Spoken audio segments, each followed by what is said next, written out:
In the winter of 2008, my brother Mike returned from working in the city to our suburban home.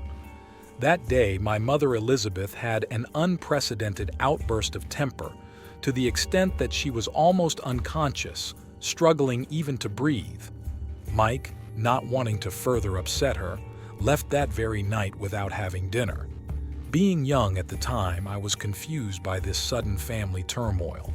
Reflecting on it years later, it dawned on me that such a reaction was unusual, especially since a mother should be happy about her son's return, hinting at the beginning of an unsettling influence on her. Following Mike's departure, Elizabeth's temper seemingly improved. Winter in the countryside is leisurely, with adults frequently gathering at the local store to play poker. I eagerly awaited my mother's victories, hoping for some money to buy snacks. My father, John, would also spend time at the store but made sure to return home by 7:30 to catch the news, occasionally coming back with my mother around 9. During these times, I was left alone at home, which comprised 3 rooms: my parents' bedroom on the left, the kitchen in the middle, and the bedroom I shared with Mike on the right.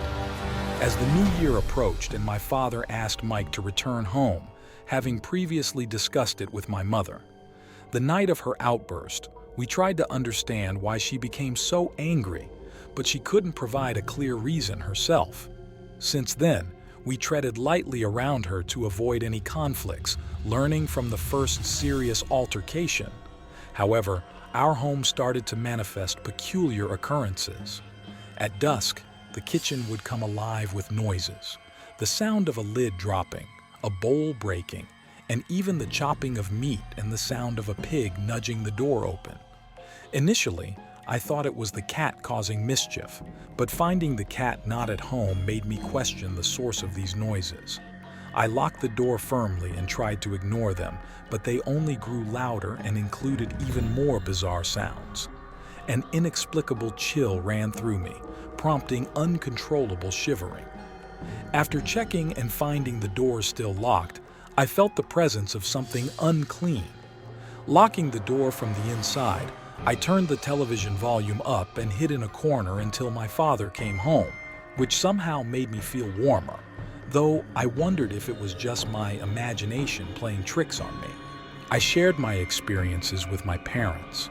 My mother mentioned that there used to be a temple behind our house, now demolished. My uncle, my father's brother, had also spoken of similar strange occurrences at night, which no one in the village believed, leading him to move to the other side of the village. As time went by, these eerie noises became a nightly occurrence, driving me to seek refuge in the store to avoid being alone. Eventually, my father started staying home with me at night, which seemed to reduce the occurrences. Unfortunately, the strange phenomena did not stop there. My grandmother, during her visit at the age of 85, also began to experience these unsettling events, feeling as if someone was walking around the room and even touching her head, causing her great fear and leading her to cut her visits short. Over time, these supernatural occurrences began happening during the day, and my parents started to feel uneasy. By 2014, my mother's condition worsened. She would moan in her sleep and sometimes could not be awakened without physical intervention. The frequency of these episodes increased, and she grew terrified. After 2 hospital visits with no findings, we sought someone who could understand and address these phenomena.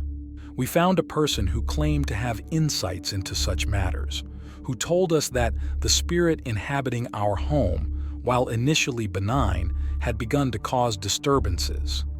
Despite his efforts, he advised us to seek someone more capable of resolving the issue.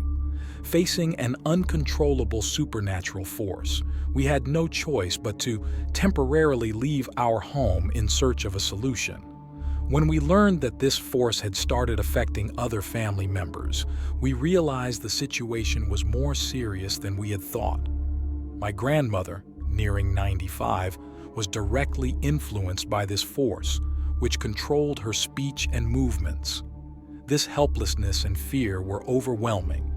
In our battle against this unknown force, we experienced countless sleepless and terrifying nights.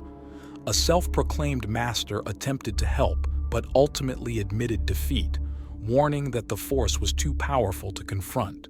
We were left to follow the master's advice, respecting and making offerings to our home, hoping to appease the restless force. Even in our old, electricity-less house, the lights would mysteriously flicker on whenever we made offerings, as if responding to our respect. Now working in Beijing, far from that haunted home, those experiences remain indelibly etched in my memory, a reminder of the mysteries that defy explanation. Even in the city, encountering inexplicable phenomena recalls those unimaginable past events, marking a story that continues to haunt me to this day.